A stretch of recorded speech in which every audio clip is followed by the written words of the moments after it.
My wife called me just a roommate in front of everyone, so I made her live like one. Now she's begging as I move on with someone better. Alright, so I, a 30-year-old male, need to get this off my chest because things have gone completely sideways with my wife Melissa, a 28-year-old female. We've been married for 3 years but together for almost 6. When we first met, it was at this bar through mutual friends. She wasn't like supermodel hot or anything, but she was definitely pretty and had this really confident vibe that I was into right away. We hit it off, exchanged numbers, and started dating a couple of weeks later. The first few years were honestly pretty awesome. We did all that couple stuff, weekend trips, meeting each other's families.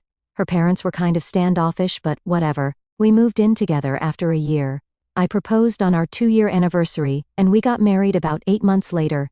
Nothing fancy, just family and close friends. I bought a house about 6 months before the wedding. My name's on everything since I paid the down payment from money I saved up working my a-hole off at my job. For the first year of marriage, things were good. We'd both come home from work, cook dinner together, watch shows, normal stuff. We talked about maybe having kids in a few years, but looking back I can see things started changing maybe around year 2 of our marriage. Melissa started getting more into her career. She works in marketing, started staying late at work more, going to these networking events, gradually spending less time at home. I was supportive, figured it was good for her career and all that. I picked up more of the household stuff so she could focus on work, started paying most of the bills too, since she said she wanted to build her career before focusing on money. It was little stuff at first. She'd cancel our date nights last minute because of work. She'd be on her phone constantly, even when we were supposed to be spending time together. If I brought it up, she'd get defensive and say I wasn't being supportive of her career. So I backed off. We stopped doing things together on weekends. She was either too tired from work or suddenly had these brunches and shopping trips with her friends that I wasn't invited to. It started feeling like we were just existing in the same space but not really connecting anymore. Anyway, the last couple of months, she told me her friend group is doing this dinner thing at this new restaurant downtown, and she wants me to come. I was honestly surprised she even asked me. It had been months since she included me in anything with her friends. I wasn't super excited about it. Her friends are mostly these marketing PR types who just talk about work, drama and gossip about people I don't know, but I figured maybe this was her trying to include me more. So, we went to this dinner. There's like 8 people total, Melissa, me, and 6 of her friends. The restaurant is packed and loud, and we end up at this long table. I'm like 3 seats away from Melissa, sandwiched between her friend Taylor, who's talking to someone else the whole time, and some guy I never met before who's on his phone. I'm basically just sitting there, nursing my soda, not really part of any conversation. Nobody's talking to me or even acknowledging I exist. Pretty normal for these things, honestly. I'm used to being the invisible husband at this point. I'm kind of zoning out, thinking about this project at work I need to finish when I hear Melissa's friend Caitlin ask, "So, how's married life treating you these days?" The way she said it was weird, like there was something behind the question. That's when I tuned into what Melissa was saying, and guys, I swear it felt like someone punched me in the stomach. Melissa laughed, not like a happy laugh but this dismissive snort, and says, "Oh please, he's just my roommate at this point. Just my roommate." I literally froze with my beer halfway to my mouth. I mean, who says that about their husband? And the way she said it wasn't joking at all. It was like she was stating some obvious fact that everyone already knew. She even glanced at me when she said it and noticed that I was paying attention but didn't give a love. What's worse is how her friends reacted. They all laughed and nodded, like this was completely normal. One of them even said, "Aren't all husbands just glorified roommates eventually?" And they all cracked up even more, all except this one girl, Olivia. She's newer to their friend group. I've only met her a couple of times. She didn't laugh and actually glanced over at me with this look, like she felt bad for me. At least someone in this group has a soul, I guess. I don't even remember the rest of the dinner conversation. My brain was just stuck on replay, hearing my wife call me her roommate over and over. I kept eating and drinking on autopilot, not saying anything, just trying to process what just happened. The thing is, she didn't even look at me when she said it, didn't check if I heard, didn't care, like I wasn't even a factor in her life worth considering. On the drive home, Melissa was chatting about random stuff, acting completely normal, while I'm sitting there feeling like my whole marriage just got nuked. I barely responded, Just one-word answers and nods. When we got home, she flopped down on the couch, scrolling through Instagram like nothing happened, like she hadn't just completely disrespected our entire relationship in front of all her friends. I stood there watching her for a minute, waiting to see if she'd say anything, acknowledge what she said, apologize, anything. But nope, nothing. That's when it hit me. Maybe this wasn't just a random comment. Maybe this is actually how she sees me. Just some guy who lives in the same house and pays the bills? Not her husband, not her partner, just her roommate. I couldn't hold it in anymore. So, am I really just your roommate now? I asked, trying to keep my voice casual even though I felt anything but. Melissa looked up from her phone, annoyed at being interrupted. What are you talking about? At dinner you told your friends I'm just your roommate at this point. She rolled her eyes and went back to scrolling. Oh my God, it was just a joke. Don't be so sensitive. That's just how we talk sometimes. Didn't sound like a joke, I said. Well, it was, she snapped. You're seriously overreacting. Can we not do this right now? I'm tired. And that was it. No apology, no explanation, not even acknowledging how it might have hurt. Me, just dismissing my feelings and making it seem like I was the problem for being upset.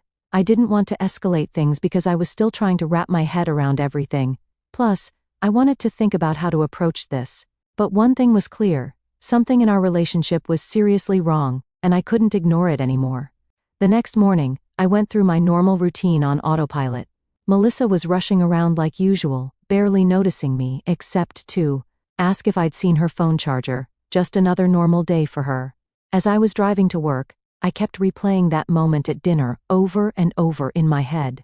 The more I thought about it, the angrier I got.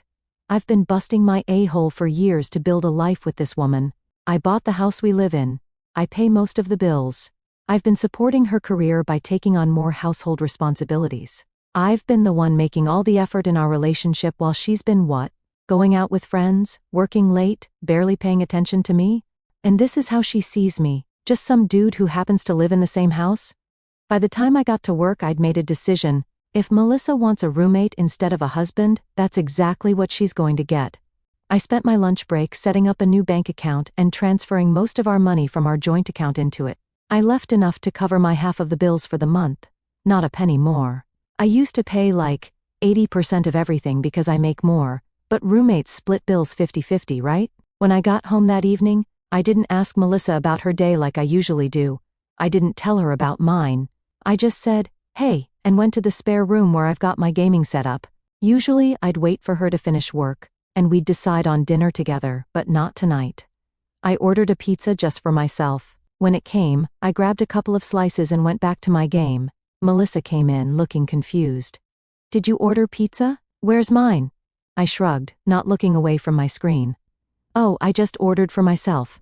Figured you'd get something if you were hungry. She stood there for a second, like she was waiting for more of an explanation. When I didn't say anything else, she just went, okay, and left the room. I heard her in the kitchen a few minutes later, making herself something. That was the start of what I now think of as Operation Roommate. Over the next couple of weeks, I systematically changed how I interacted with Melissa. I stopped texting her during the day to check in. I stopped picking up groceries for her.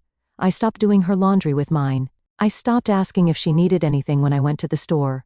I stopped telling her when I was going out or when I'd be home or making dinner for both of us. Basically, I stopped doing all the husband things and started acting like we were just two people sharing a living space, like roommates. At first, Melissa didn't really seem to notice, or if she did, she didn't say anything. She was still going out a lot, still working late, still on her phone constantly when she was home. But after about a week, things started to change. She came home one night and opened the fridge, then turned to me with this annoyed look. There's like, no food in here. Didn't you go grocery shopping? I didn't look up from my laptop. Yeah, I got my stuff. It's on the left side of the fridge. Your stuff? What about the rest of the groceries? I just bought what I needed, I said, still not looking at her. Figured you'd get whatever you want for yourself. She made this frustrated noise. Since when do we buy separate groceries? I finally looked up at her. I don't know, just trying something different. Is that a problem? She stared at me for a second, then just muttered, whatever, and ordered takeout for herself. The real drama started about 2 weeks into Operation Roommate. Melissa texted me during the day, saying she was buying these expensive shoes she'd been wanting, and her card got declined. She called me right after, sounding pissed. "Why is there only $700 in our joint account?" she demanded. "That's your half of the bills for this month," I said calmly. "My half? What are you talking about? And where's the rest of our money?" "I set up my own account. That's my money from my job. The joint account is just for bills now." There was a long pause before she spoke again. "You moved our money without telling me?" "What the hell, Jake? Not our money, my money from my paycheck. You've got your own job and your own money. But we've always shared finances. You can't just change that without talking to me." I almost laughed. "Yeah, and I thought we were husband and wife, not roommates, but apparently things change." "What are you talking about?" She sounded genuinely confused. "Nothing. Look, I put your half of the bills in the joint account. You need to pay that by the end of the month. The rest of your money is yours to do whatever you want with, just like mine is mine." She started saying something else, but I told her I had a meeting and hung up. When Melissa got home that night, she was fuming. She stormed into the living room, where I was watching TV, and stood right in front of me. "We need to talk about what the hell is going on with you," she said, arms crossed. I muted the TV. "What's up?" "Don't what's up me. You know what's up, the money, the groceries, the way you've been acting. What's your problem?" I shrugged. "No problem, just making some changes." "Without talking to me? That's not how marriages work." And there it was, my opening. I looked her straight in the eyes. "Oh. So we're in a marriage? That's weird because I distinctly remember you telling your friends that I'm just your roommate at this point. I'm just trying to live up to your expectations." Her face went through like 5 different expressions in 2 seconds. "It was just a love joke. I didn't mean anything by it." Didn't sound like a joke to me or to your friends, based on how they all nodded along. Sounded pretty serious actually. "It was just girl talk. You're being way too sensitive about this." "Maybe," I said. "Or maybe I'm finally seeing things clearly. You've been treating me like a roommate for months, barely talking to me, always on your phone, going out all the time without me. I'm just finally returning the favor." Melissa's eyes narrowed. "So, this is what? Payback?" "Real mature, Jake. Not payback, just adjusting to our actual relationship status. Roommates don't share finances. They don't do each other's grocery shopping or laundry. They don't check in during the day. They live separate lives under the same roof. Isn't that what we're doing now?"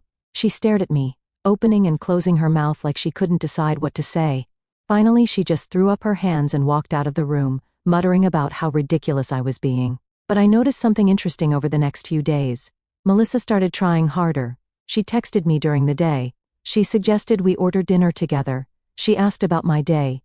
Too little, too late in my opinion, but interesting. What she didn't know was that Operation Roommate was just getting started, and I was about to take it to the next level. So, about 3 weeks into my roommate routine with Melissa, something unexpected happened. I was grabbing coffee before work at this place near my office when I heard someone call my name. I turned around and saw Olivia, that friend of Melissa's who actually looked uncomfortable when Melissa called me her roommate at dinner. "Hey Jake, right?" she said, walking over. "Melissa's husband?" I nodded. "Yeah, hey Olivia." She smiled, looking surprised I remembered her name. "Good memory. I didn't know you came here every morning. Their coffee's better than the office stuff." There was this awkward pause. I could tell she wanted to say something, but wasn't sure if she should. "Listen," she finally said. "I've been wanting to reach out. That dinner a few weeks ago, what Melissa said wasn't cool. I just wanted you to know not everyone thought it was funny. I was kind of shocked someone was actually acknowledging it. Thanks, I appreciate that." "Are you guys okay? I mean, not that it's my business." I shrugged. "We're figuring things out." No way was I dumping my marriage problems on someone I barely knew, even if she seemed nice. Olivia nodded. "Well, I hope things work out. For what it's worth, I think you seem like a gentleman." That made me smile for the first time in weeks. "Thanks, Olivia." We ended up sitting together for like 15 minutes talking. Turned out she's actually pretty cool. Works as a physical therapist, moved to the city about 6 months ago, met Melissa's group through a mutual friend. She was easy to talk to, and it felt good having an actual conversation where someone was interested in what I had to say. Before we left, she hesitated, then said, "Look, I know this might be weird, but if you ever need someone to talk to, here's my number." She scribbled it on a napkin and handed it to me. I honestly felt it was a bit weird, like crossing a line. I didn't know what exactly her intention was, but I thought I could use some help, and it also seemed like she was just being nice. Thanks, I said, putting it in my pocket. I might take you up on that. A couple of days later, I was having a particularly frustrating day. Melissa had been increasingly pissy about the roommate situation, complaining about having to contribute more to bills and how I was being childish. Then I found out someone had used our joint credit card, which I thought was canceled but apparently wasn't, to buy a $500 purse. 3 guesses who? I was sitting in my car in the office parking lot, just fuming, when I remembered Olivia's number. I thought of giving her a shot. Maybe she knows what Melissa is up to. So I texted her, "Hey, it's Jake. Is that offer to talk still open?" She responded almost immediately, "Absolutely. Everything okay?" We ended up meeting for coffee after work. I didn't plan to dump everything on her, but somehow, looking into her big warm eyes, it all came pouring out. The roommate comment, how Melissa had been distant for months, how I'd started Operation Roommate, all of it. Olivia just listened, not judging, occasionally asking questions. When I finished, she sighed. "I don't know Melissa super well, but from what I've seen in the group, she talks about you differently when you're not there." My stomach dropped. "How so?" Olivia looked uncomfortable. "She complains a lot, says you're boring, that she feels stuck." Wow, I didn't know what else to say. "I'm sorry, I shouldn't have said anything." "No, I appreciate the honesty, seriously." Before we left, she touched my arm. "Jake, you deserve someone who's proud to be with you, not someone who treats you like an inconvenience." That hit me hard because she was right. It was the first time I actually saw Olivia not just as Melissa's friend, not just as someone who happened to be around, but as someone who noticed me, who saw the cracks before I even admitted they were there. We started texting after that, just casual stuff, how the day went, little annoyances, inside jokes, but it felt different, like, for the first time in a long time, I wasn't just talking to fill dead air. Someone actually wanted to hear what I had to say, no sighs, no eye rolls. Just a real conversation with someone who actually gave a damn. And man, I didn't realize how much I missed that until I had it again. Melissa didn't even notice, of course. She was too wrapped up in her own world, still going out several nights a week with friends, from work and coming home late, smelling like cologne that definitely wasn't mine. I wasn't stupid. I knew where this was headed, but I needed proof before I made my next move. Now, let me get this clear. I'm not normally the suspicious type. Really, I'm not. Been cheated on before in college and promised myself I wouldn't be that paranoid boyfriend checking phones and stuff. But there's a difference between being paranoid and just connecting obvious dots. Melissa was showing all the classic signs, staying out late, being secretive with her phone, sudden. New work friends I never met, getting all dressed up for office meetings, plus that cologne smell. I mean, come on, I needed to know for sure though. First, I tried the direct approach. "So, who's this new work friend you've been hanging out with so much?" I asked casually one morning. Melissa barely looked up from her phone. "What? Oh, just people from the marketing team. No one interesting. Seems like you're with them a lot lately." She rolled her eyes. "What, are you monitoring my schedule now?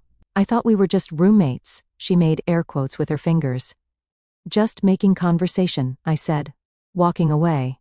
Clearly, the direct approach wasn't going to work. So I made a decision that some people might judge me for, but whatever. I bought an AirTag. If you don't know what that is, it's this little tracking device Apple makes. You're supposed to use it for finding your keys or luggage, but people use them for other stuff too. I waited for a morning when Melissa was still sleeping. Her car keys were on the counter, like always. I quickly took them, slipped the AirTag into this little pocket in her car's center console where she keeps spare change and receipts, and put the keys back. The whole thing took maybe 30 seconds. That same day, Melissa texted, saying she'd be working late again, and not to wait up. Perfect timing to test my new setup. Around 6 p.m., I opened the Find My app on my phone and checked the AirTag location. It showed her car was on the move. I watched as she drove, not toward her office downtown, but toward the fancy apartment complex on the north side of the city. Her car stopped there at 6:45 p.m. My heart was pounding. Part of me hoped there was some innocent explanation, maybe a friend lived there, maybe there really was a work thing there, but deep down I knew For the next 3 days, I tracked her movements. The pattern was obvious. Tuesday, she told me she was having dinner with coworkers. Car went to the same apartment complex from 7 p.m. to 11 p.m. Thursday, she said she had a client meeting. Car at the apartment complex from 6:30 p.m. to almost midnight. I texted Olivia during all this, not telling her what I was doing exactly, just venting about Melissa's obvious lies. Olivia was supportive but cautious. "Are you sure you want to know?" she texted. "Sometimes finding out just makes things more painful." "I need to know," I replied. "I'm tired of being played for a fool." I decided to take the final step. The next Tuesday, when Melissa said she had another late meeting, I told her I was going to grab drinks with some guys from work and wouldn't be home until late. Total lie, obviously. Instead, I parked down the street from the apartment complex and waited. Sure enough, at 6:30 p.m., Melissa's car pulled in. I watched as she parked, checked her makeup in the mirror, then got out and walked to one of the buildings. She typed a code at the door and went inside. I sat there for maybe 15 minutes, debating what to do next. Part of me wanted to storm in there, catch them in the act, make a huge scene. But what would that accomplish? More drama? No thanks. I just took pictures of her car in the lot, and the building she entered. Then I took a deep breath and drove home. I now had all the proof I needed. My wife was cheating on me. The question now was, what was I going to do about it? I called Olivia on the drive home. When she answered, I just said, "You were right about everything." "Oh, Jake," she said softly. "I'm so sorry. What are you going to do?" "I don't know yet, but I'm done being just her roommate." That night, I slept in the spare room. Melissa didn't come home until after midnight. She didn't even notice I wasn't in our bed. The next day, I called in sick to work.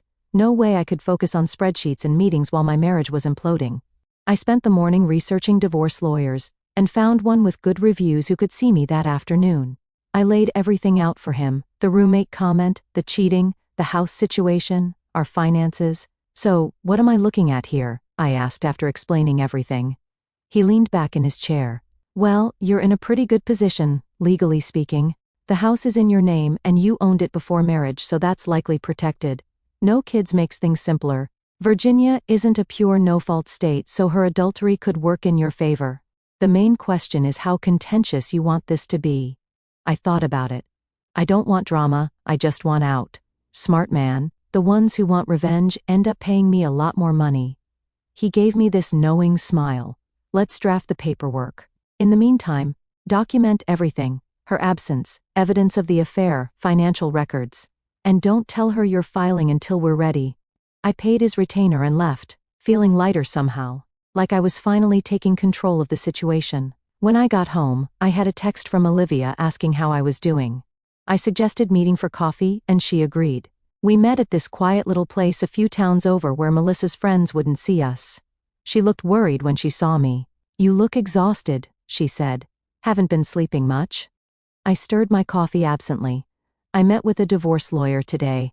Her eyes widened. "Wow, that was fast." Once I knew for sure about the cheating, it wasn't a hard decision. Our marriage has been dead for months. She nodded. "I get it. But it's still a big step." Olivia reached across the table and squeezed my hand. Just a quick, supportive gesture. But it felt more genuine than any touch I'd had from Melissa in months. "What happens now?" she asked. "Lawyers preparing the papers. I'm gathering evidence. Then I serve her and ask her to move out. She's not going to like that." I shrugged. Tough. She should have thought about that before cheating on me. We talked for almost 2 hours, not just about the divorce but about everything, our jobs, families, favorite movies, travel stories. It was so easy talking to Olivia. No feeling judged, just two people genuinely interested in what the other had to say. When we finally said goodbye, she hugged me. "You're going to be okay, Jake. Better than okay." For the first time in weeks, I actually believed that. Over the next few days I kept gathering evidence, took screenshots of our bank statements, showing I paid for everything, downloaded records of Melissa's credit card charges, fancy, restaurants I never went to, hotel charges on nights she was supposedly with friends, backed up the AirTag location history, put it all in a folder for Richard, my lawyer. Meanwhile, Melissa was completely oblivious. She kept up her routine of coming home late, barely talking to me, and spending weekends out with friends. The audacity of it all just strengthened my resolve. At that point, Olivia and I texted daily. Nothing inappropriate, I wasn't going to be a cheater, but we were definitely getting closer. She told me about her past relationships, her difficult family. I opened up about stuff I hadn't told anyone in years. She made me laugh when I didn't think I could. It was nice having someone supportive through all this love. A week after seeing the lawyer, the divorce papers were ready. The lawyer advised serving Melissa when she wasn't expecting it, preferably with a witness present. You want someone there who can verify how it went down, he explained, especially if she gets emotional or makes threats. Without thinking twice, I asked Olivia if she'd be my witness. She agreed immediately. I'll be there, she texted. Whatever you need. I set the date for Friday night when I knew Melissa would be home. Time to end this farce of a marriage once and for all. Friday came faster than I expected. I spent the morning going over the plan with the lawyer, making sure I knew exactly what to say and how to handle different scenarios. He gave me the divorce papers in a manila envelope that felt way too light for something so serious. Olivia texted me throughout the day with encouraging messages. You can do this, stay strong, I'll be there. Simple stuff, but it helped. We agreed to meet at a coffee shop near my house at 6 p.m. Melissa usually got home around 7 on Fridays when she wasn't going straight to her jerk's place. The plan was for Olivia to come over around 6:30, then we'd wait for Melissa together. We sat there for a bit, not really drinking our coffees, just killing time. At 6:25 we headed to my house. Olivia's car was way nicer than I expected. Some luxury SUV that must have cost a fortune. We walked into the house, and for a second, I hesitated. It felt weird having Olivia here, Melissa's old friend in our space. Except it wasn't our space anymore, and Olivia wasn't really Melissa's friend anymore either. I gave her a quick tour, pointing out random things just to fill the silence. She smiled, that small, knowing smile she had. You don't have to give me the real estate agent walkthrough, Jake. I'm just here for moral support. I chuckled, rubbing the back of my neck. Yeah, guess I'm just not used to, someone actually wanting to be here. She tilted her head at that, like she was reading between the lines. Then, as we stopped in the living room, she suddenly reached out and straightened my shirt collar, smoothing it down with this small touch, like it was the most natural thing in the world. I froze. But the way she did it, so familiar, so casual, it made my stomach tighten. It had been so long since someone touched me with care instead of obligation. There, she murmured, her fingers lingering for just a second too long before she stepped back. You're all set. I swallowed, trying to ignore the heat creeping up my neck. Thanks. She just grinned, plopping onto the couch like she'd always belonged there. Anytime. And just like that, I started seeing Olivia in a way I never had before. Around 7:10, I heard the sound of Melissa's car in the driveway. Olivia and I were settled in the living room, the divorce papers laid neatly on the coffee table, waiting. Everything was in place. The front door opened, and Melissa walked in, cool as always. She took a few steps before she noticed us, then froze. Her gaze snapped from me to Olivia, then back again. What's going on? She asked, her tone already defensive. Why is she here? I stood up. We need to talk, Melissa. Her expression darkened as she looked at Olivia again. Why is she here for that? This is our house. She's here as a witness, I said, picking up the envelope, letting her feel the weight of the moment before handing it over. Melissa's arms crossed. A witness for what? I held the papers out to her. I'm filing for divorce. The way her face dropped, it was priceless, like her brain short-circuited, scrambling for a response. Divorce? She echoed. Then, as if grasping at straws, she scoffed. Are you serious? Over your little roommate tantrum? I kept my stance unshaken. No, I said, because you're cheating on me and have been for months. She let out a laugh, sharp and forced. That's ridiculous. I'm not cheating on you. Don't, I said, cutting through her performance. I know about the guy at the Parkview Apartments. I know how often you're there. The color drained from her face. You followed me? What the hell, Jake? I shook my head, amused at how quickly she shifted the blame. Didn't need to. I tapped my phone. I have weeks of proof. Every late night, every work event, every girls' night out, all leading to the same place. Her eyes flicked to Olivia, then back to me, her shock hardening into anger. You tracked me? That's psychotic. And you brought her here for this? She pointed at Olivia, spitting the words like they'd burn. Olivia didn't react. She didn't have to. I wasn't letting Melissa flip the script. Olivia has nothing to do with this, I said smoothly. This is about you, your choices, and the fact that you got caught. Melissa's arms tightened over her chest, shifting gears. So I messed up. People mess up, Jake. That doesn't mean we just throw everything away. Her voice softened, her eyes searching mine. We can fix this. Counseling, a fresh start. I'll stop seeing him. Let's just talk about this alone. She cut Olivia a glare, like she could erase her from the room. That's when I twisted the knife. I leaned back, giving her the same blank expression she used on me so many times. Why are you upset anyway? I asked, my tone dripping with sarcasm. I'm just your roommate, right? That's what you wanted. She scoffed, rolling her eyes, like I was the one being ridiculous. That dinner? You're still mad about that, Jake? It was a joke. I nodded, like I finally saw her point. Oh, right, a joke. Hilarious. Then I tilted my head. Wait, so you do joke about replacing your husband with another guy? Just checking. Her jaw tightened, but I wasn't done. You were right, though, I continued, voice smooth. We are just roommates. And since I'm the one paying most of the rent, I gestured toward the door. Yeah, I'm going to need you to pack up and get the hell out of my house. She completely lost it, started crying, screaming, throwing things, the works, called me every name in the book, then switched to begging, then back to anger again. Classic manipulation tactics that might have worked on me before, but not anymore. Where am I supposed to go? She kept asking, like it was my problem to solve. I don't know, maybe your boyfriend's place. You seem to spend enough time there already. That just made her more furious. Eventually she stormed out, slamming the door so hard a picture fell off the wall. Olivia helped me clean up the mess Melissa left behind. That went about as well as expected, I said, trying to make a joke. Olivia gave me a sympathetic smile. You did great. Stood your ground. Melissa came back the next day with her friend Taylor, expecting to just move back in like nothing happened. I'd changed the locks though, so they were stuck outside, calling my phone and banging on the door. I didn't answer, just texted her that she could come get her stuff on Saturday when I'd have my brother there with me. That Saturday was tense. My brother Mike came over early, and good thing he did because Melissa showed up. With Taylor and her dad, probably thought they could intimidate me or something. Her dad started going off about how I had no right to kick his daughter out of her home. I just looked at him calmly and said, actually, I have every legal right. My name's on the deed.